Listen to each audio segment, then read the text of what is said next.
Hey, before we begin, 2 notes. First, Happy Mother's Day to all the mothers out there. I know that May 9th is not the Universal Mother's Day. France does their celebration on 30 May, and the UK already held their Mother's Day on 14 March, and I'm sure there's a variety of other dates for other countries, but as an American with an American mom, I'm deferring to the American Mother's Day on this one. If nothing else, it's a good middle date from which to work. Anyway, Happy Mother's Day to all of the moms listening and anyone celebrating the day. We wish you all une joyeuse fête de mère. On to the second note, we at the team have been thinking and brainstorming ways to keep things fresh at the podcast, and you'll notice that this week's episode is a tad shorter than normal. Right now, we push an episode every other week that's somewhere between 30 and 40 minutes in length, and we'd love to up the frequency that we push, but we're just not able to do that right now with the schedule we keep. That is, unless we do shorter episodes more frequently. So that's what we're going to start trying. For the next few months, we're going to put out an episode weekly that's slightly shorter than our normal fare. Basically, instead of one 30-ish minute episode once every other week, we're going to aim at one 20-ish minute episode every week. Ultimately, this will get a new episode to you more frequently and will actually increase the overall amount of content we send your way. If you are utterly resistant to change, well, I guess you can save up new episodes of T&M and listen to them once a fortnight, but never tell us that we didn't give you options. Anyway, like I said, we're going to try it for a while, and if everyone likes it, then great. And if people prefer the other way of doing business, we can always go back. One of the cool things about doing an independent podcast is that there's no single right way of doing things, so let's find what we like best together. All right, as I always say at the end of these notes, let's stop talking about how we're going to talk about history and instead get to the story. Let's get on with the show.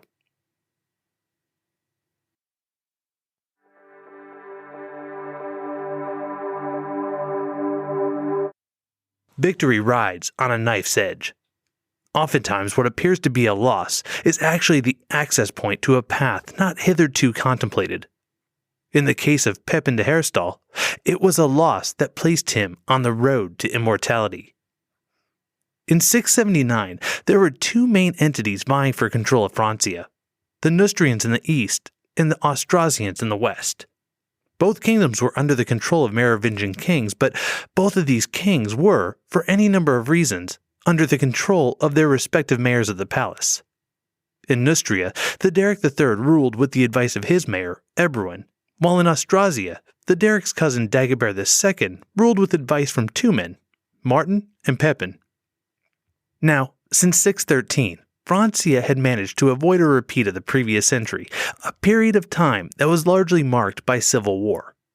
In the nearly 70 years since the downfall of Brunhilde, the Merovingians had suffered coup attempts, early deaths, and the occasional assassination, but they had managed to avoid getting involved in an internal war at any higher level. Well, that was about to change. You see, Ebroin was a tyrant, at least if you ask the men leading the Austrasian kingdom. For Ebroin, Pépin and Martin were upstarts. He, Ebroin, had the true Merovingian king with him. Dagobert II, if he even was a true Merovingian, was a brain-addled puppet who had been brought to Austrasia from the far reaches of the northern sea after being away for 2 decades locked in a monastery. Theuderic wasn't exactly inspiring, but at least his pedigree was never in doubt, and he'd lived amongst his people recently. All of this allowed Ebroin to undoubtedly hold the upper hand. He was the elder statesman of Martin and Pépin. Hell, he was mayor by himself, a fact that in and of itself showed that he had more control of his territory than the bifurcated governance of Austrasia. He also had nothing to prove. Theuderic III was a proper king, and his legitimacy was never in doubt. Neustrian lands provided plenty of money, and militarily, Ebroin was as well armed as his competition. Add to all of this that he had no reason to be the initiator of armed conflict, and his was simply the better position. Martin and Pépin, on the other hand, had the harder assignment. They had to show their strength to gain converts, but to do so, they had to levy armies. Conscription could provide numbers, but it rarely led to armies that were zealous in their cause. Once they had their army, they had to take it on campaign. This meant arming and feeding a moving force, not to mention attacking fortified positions. Being on the defense has historically been an easier position to take in battle, and the mid-7th century was no exception. Still, Martin and Pépin had to do something.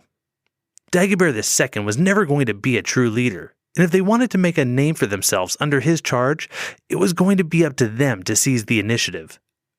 And they did exactly that in 679, marshalling their forces and leading them to the field of battle just outside of Lyon, near a village known as Le Taffo and a forest known as the Bois de Fay. As he remembered the battle, Pépin took pride in the fact that his soldiers, his conscript army, fought with an unexpected level of enthusiasm and gallantry. Still, even though they had served with distinction, their efforts were not enough to overcome Ebroin on that day. After several hours of fighting, the Neustrians were able to break the lines and send the Austrasians to flight. Once this occurred, all was lost, and Ebroin, not wanting to leave remnants that may reform to trouble him again, gave the order to cut every last soldier down and to set fire to anyone and anything along the way who had provided them succor of any kind.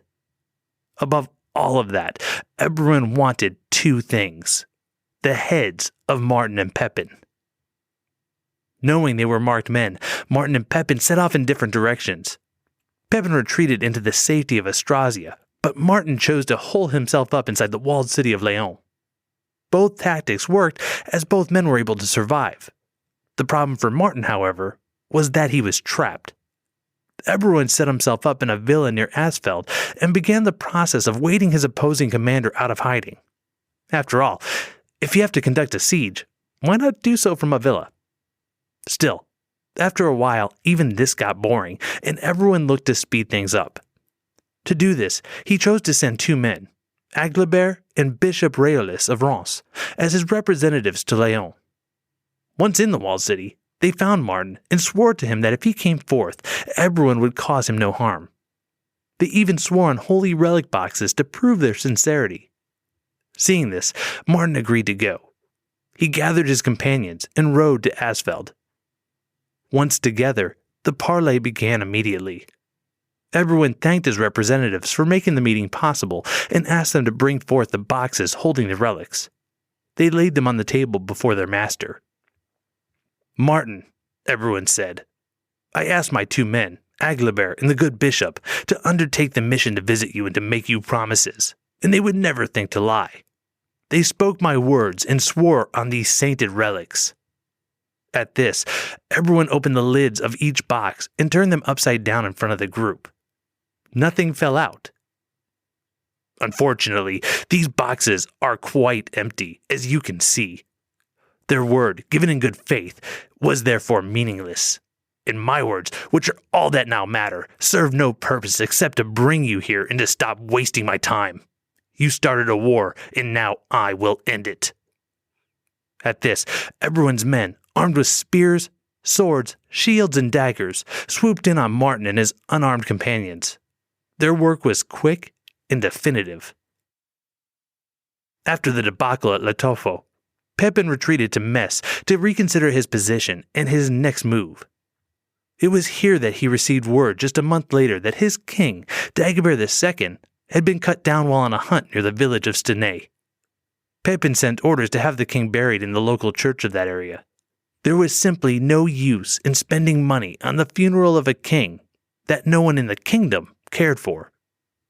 With the death, however, Pépin was now alone in Austrasia as a leader. His co-mayor had been murdered and his king assassinated. Beginning in 680, he sat alone atop the Austrasian hierarchy. And this state of affairs held for a while.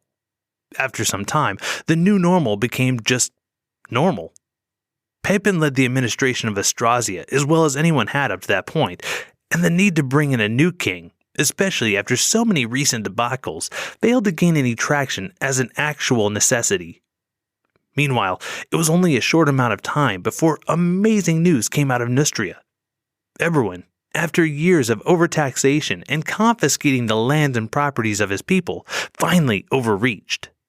He had looked to take the property of a wealthy noble, Ermenfoy, under spurious pretenses, and rather than simply giving in, Ermenfaud gathered several of his companions and waited for an opening in the mayor's security. Finding the hole they needed one day, they fell upon Ebroin with daggers and years of pent-up frustration and malice. Just like that, the main antagonist of Pépin's life was no longer an element to have to factor into the equation. Several years after the death of Ebroin, Pépin once again led his army in anger against the Neustrians, and once again they came to battle in a location near to Lyon. This time the battle took place near the village of Theuderic, and this time the Austrasian army fought for more of a purpose than mere conscription. At Theuderic they ruled the day, pushing aside the Neustrian army that felt they had a right to Austrasia simply because the only remaining king in Francia was theirs. No problem, Pépin had thought before the battle. If they want Theuderic to be the king of Austrasia, we'll take Neustria. If he's still alive when we're done, I'll be happy to let him remain as king. And that was how, in the year 687, Pépin found himself sending his faithful follower Nordebert into Paris to deliver the news to King Theuderic III that, quite literally, there was a new mayor in town. Following his victory at Theuderic, Pépin now administered all of Francia, and even gave himself a title commensurate with his position, Dux et Prince of Francorum, Duke and Prince of Francia. Pépin was pleased that he had won at Theuderic, not just for the obvious reasons of winning, but also because doing so was a positive affirmation of his right to rule. In the past decade, he'd gained tremendously through his loss at Latafaux. His co-mayor was no longer around as a possible rival, and Pépin had been able to consolidate power under himself once he returned to Austrasia alone. The death of Dagobert had removed the fig leaf of who was really in charge, and the unexpected death of Ebroin had removed his key impediment to power. If he had won at Latafaux, perhaps Martin would still be alive. Perhaps Dagobert wouldn't have gone hunting on his ill-fated trip to Stenay. Then perhaps Ebroin would have been chastened, less haughty, and less likely to make the demands that ultimately led his own people to rise up against him. If Pépin had won at Latafaux, he may have lost everything he had eventually gained. This is Thugs and Miracles.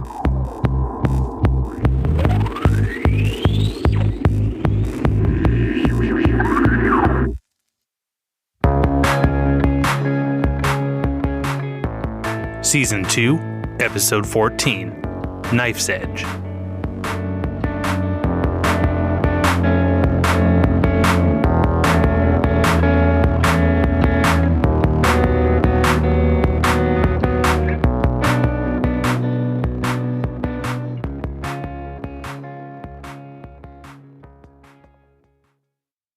All right, welcome back.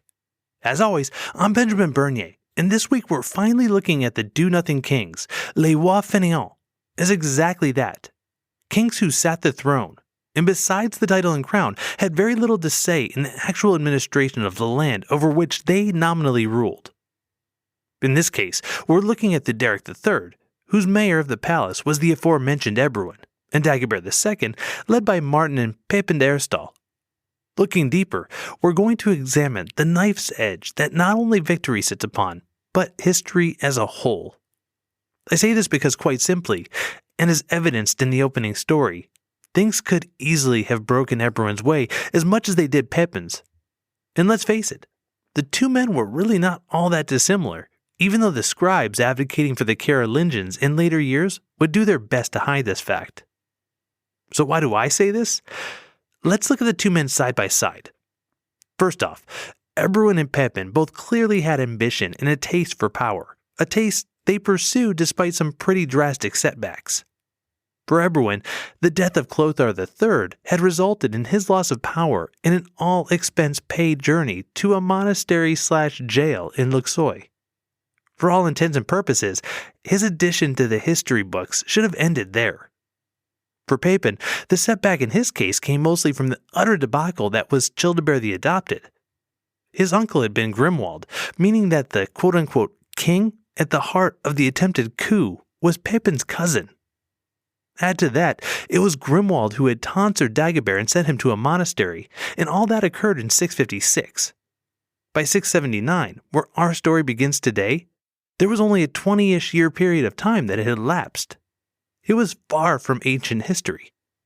The fact that Pépin's family had managed to stick around in power, much less having Childebert the Adopted's cousin placed as mayor to the once deposed king, made for odd bedfellows. Along those same lines, another point of similarity between Pépin and Ebroin was their use of spurious Merovingians to retain power. Ebroin had used Clovis III, the supposedly forgotten bastard son of Clothar III, as a prop to get back to the royal court. He promptly lost young Clovis when Ebroin was able to get back into the good graces of Theuderic III. As we discussed last episode, Pépin basically did the same with Dagobert II. The fact is, no one seemed to be able to verify the king's identity when he returned from his time in the Irish monastery. It is likely that he was as much of a prop as Clovis III, and just as easily discarded when his political use waned. Finally, there's nothing that really tells us that Pépin was a better administrator than Ebroin. In this case, we're left with the old adage of, history is written by the victors. Ebroin lost, and the corresponding documentation of his rule, such as the Chronicles of Fredegar, paint him as a tyrant. Just check out this passage. Quote, Ebroin oppressed the Franks with ever-increasing cruelty, until at last he set ambitions for a Frank named Hermanfoy, whose possessions he wanted to steal. Hermanfoy gathered together a troop of friends during the night, and throwing himself on Ebroin, he killed him. After this action, he took refuge with his riches near Duke Pépin in Austrasia. End quote. Fredegar doesn't say that Pépin was great, just that he wasn't Ebroin. And the fact that Pépin allowed Hermanfoy to take refuge in Austrasia actually would seem to make later battles kind of inevitable. Think of what would happen today if a head of state were killed and then the assassin were to be given refugee status by another country. The emotions of anger, betrayal, and deceit would be raw, and these emotions are nothing new. The fact is, the leadership styles of Ebroin and Pépin were likely not too different at this time. Pépin may have changed over the years, and as we'll see, he had a nice long tenure once he fully became the quote-unquote Duke of the Franks. But at the time he went to battle with Ebroin, it was just as likely that people were choosing to fall behind him and Martin because they were the heads of the Austrasian government, not because they had a choice in who they preferred. Speaking of preference, however, the Neustrians did have a chance after the death of Ebroin to name a new mayor. And when they did, we really get an insight into just how disjointed local government was at this time in Neustria. Again from Fredegar, quote, Then the Franks, having deliberated, established in place of Ebroin, in the dignity of mayor of the palace, Weredon, an illustrious man. Weredon, having received hostages from Duke Pépin, they made peace together. Weredon had a son named Guillemar, skillful and active, skillful in council, and who governed the palace in place of his father. By his extreme skill in his wiles, he succeeded in supplanting his father in his own charge. Bishop Saint-Ouen reproached him frequently for this action, urging him to make peace and to ask for his father's forgiveness. But he did not consent and persisted in the hardness of his heart. There arose between Pépin and Guillemar many disputes and civil wars. Guillemar, having marched in Namur against the army of Duke Pépin, took a false oath and killed a large number of nobles of this army. From there, having returned home, because of his conduct toward his father and his other wickedness and deceit, Guillemar, struck by the judgment of God, as he had deserved, his soul guilty. Upon his death, his father Weredon returned to his former dignity. In this time, the bishop Saint-Ouen, full of virtues, ascended to the Lord. Then also died Weredon, mayor of the palace. He had a noble and wise mother named Ansfled, whose son-in-law Berter was created mayor of the palace. He was a short man, of little intelligence, angry and light-hearted, and often despising the friendship and advice of the Franks who were indignant at it. Pépin, having raised an army, advanced as an enemy to make war against King Theuderic and Berter. Having met near the city of Vermont, in a place called Tertry, they came to blows. Pépin and the Austrasians having carried the day, King Theuderic and Berter fled. Pépin, victorious, pursued them and subdued the country. Then Berter was killed by flatterers, false friends. Pépin, having in his possession King Theuderic, with his treasures and in charge of the government of the whole kingdom, returned to Austrasia. He had a noble and wise wife named Plectrude, and had 2 sons, the eldest of whom was named Drogon, and the younger Grimwald. End quote. Long story short, Ebroin seems to have had Neustria under control, even if he had to be relatively heavy-handed with his nobles to do so. When he died/was assassinated, the power vacuum left in his wake was filled by no less than 3 people: Waradon, Guilamer, and Berthar. Waradon seemed to want to appease Pépin. Guilamer seemed to want to try to undermine everyone, and Berthar was a weak enough leader for Pépin to overcome, ultimately leading to Pépin's role as ruler of all the Franks. And this ultimately is where we leave Ebroin behind. In my opinion, he was the last person standing between Pépin and greatness, and it was his assassination that ultimately allowed the Carolingians to grow into the powerhouse they would become. And this is the knife's edge I started this entire episode talking about. If not for Ebroin's death, history would be much different. He was an even match to Pépin, a heavyweight, and it's very easy to craft an alternative history where Ebroin's assassins would have found Pépin before Pépin found him. Had that been the case, the histories would undoubtedly tell us of the craftiness and duplicity of the Pépinids, how they attempted to steal the kingdom from the good and righteous Mayor Ebroin. Instead, we're told of how Ebroin was last seen by a group of monks being rowed along in a slow boat to hell, how he was cruel and how he lied and how he stole. What we can't see in the alternative history where Ebroin wins is the second and third and fourth order effects that would have come about from this relatively minor shift in the story. Without Pépin de Heristal's victory at Tertry, there would have been no Charles Martel, no Pépin le Bref, no Charlemagne. It's possible the Merovingians would have had a longer time to sit on the throne, even if they were nothing more than puppets, and it's possible that the interactions between the Franks and the Umayyad Caliphate would have gone extremely differently, leading to an expansion of Muslim armies well beyond the Pyrenees and Tours. In short, it's possible that almost everything we know about history and the way things eventually turned out could have been completely different if it hadn't been for the death of Ebroin in 681 on the edge of a knife, held by Hermanfroi and guided by Pépin. But that's how history goes.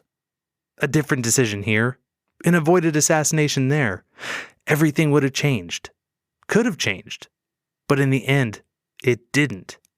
And here we sit to talk about it. Alright, on that note, we'll wrap up for the week.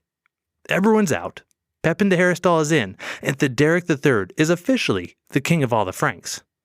The title held much more power and authority when it was held by Clovis, Clothars I and II, and Dagobert I, but it's still recorded in the history books that Theuderic gets to write his name alongside these other, much stronger monarchs. With that being noted, how will the rest of Theuderic III's reign turn out? Given that the Carolingians are now fully re-energized after the debacle of Grimwald and Childebert the Adopted, how does Pépin react to having to once again don the fig leaf of Merovingian power and authority? Remember, from 680 to 687, he didn't have to fake the funk at all in Austrasia. There was no king, and Pépin was able to retain power, raise armies, and watch the Neustrians fall apart from within. So how does he respond this time to the idea of having to have a Merovingian in place to cement his legitimacy? We'll find out about this and more next week. Before we go, as always, the music used for the show comes from Josh Woodward and includes his songs Bully and Lafayette. For a free download of these songs or hundreds of other great tracks, check out his site at joshwoodward.com. Notes on this episode, an updated monarchy tree, our Instagram feed, and a list of other great history podcasts are all available online at thugsandmiracles.com. Please visit and sign up for the mailing list so we can keep you up to date with announcements on new shows and our monthly newsletter. Speaking of email, you can write to us at thugsandmiracles@gmail.com. You can hit us on Twitter at thugsandmiracle with no S on the end, or you can leave a comment on Facebook and Instagram at thugsandmiracles. We're constantly putting up photos and pictures that illuminate our story, so be sure to check them out on the socials. If you don't have those accounts, and believe me, I can honestly understand why you wouldn't, you can also see the pictures we post on the TNM website. Finally, we always love to get new reviews, so if you can take a moment to leave us one, we'd appreciate it more than you know. We know you have a ton of options when it comes to podcasts, and we're happy that you're here with us. We appreciate you. Okay, once again, my name is Benjamin Bernier. We look forward to seeing you in just 1 week as we get deep into the rule of Pépin II and look at just how he acted as king without ever actually being the king in the next episode of Thugs and Miracles.